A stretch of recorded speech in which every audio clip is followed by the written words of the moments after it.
Starfighters, and welcome to Mad Science Films. I'm Jimmy P, filmmaker and sexual astronaut, and this week our very good friends at Strike Media have hooked us up with Duchess, directed by Neil Marshall and starring Charlotte Kirk, to review. So, let's get the synopsis out of the way. Duchess, a small-time crook, tries to enter the treacherous underworld of diamond trafficking and ends up left for dead when a deal goes wrong. Determined to seek retribution, she launches into an unwavering pursuit for vengeance. Wait, doesn't retribution and vengeance mean the same thing? So, first things first, I am a massive Neil Marshall fan.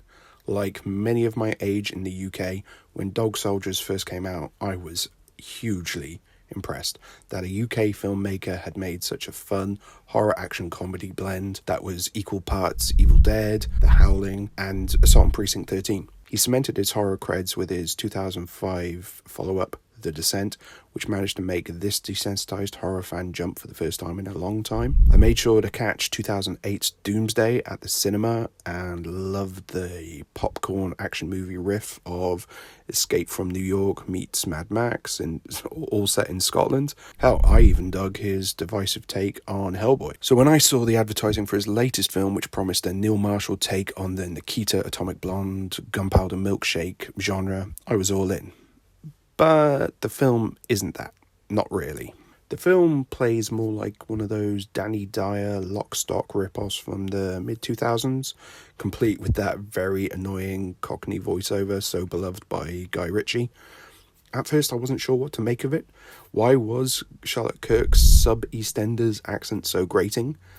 I did a bit of research thinking maybe she was an American actress trying to do her best Eliza Doolittle, but no, apparently she's London born, so I have no idea where that accent came from.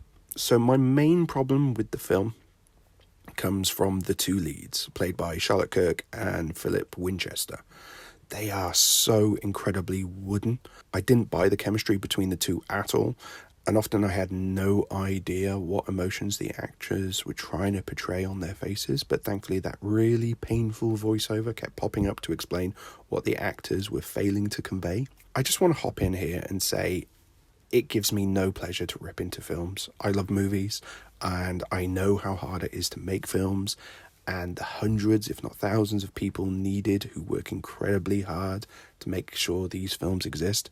But if your lead protagonists are diamond traffickers, an industry which I think most people now know involves hideous exploitation of child labourers who suffer from horrendous illnesses, then fuck you.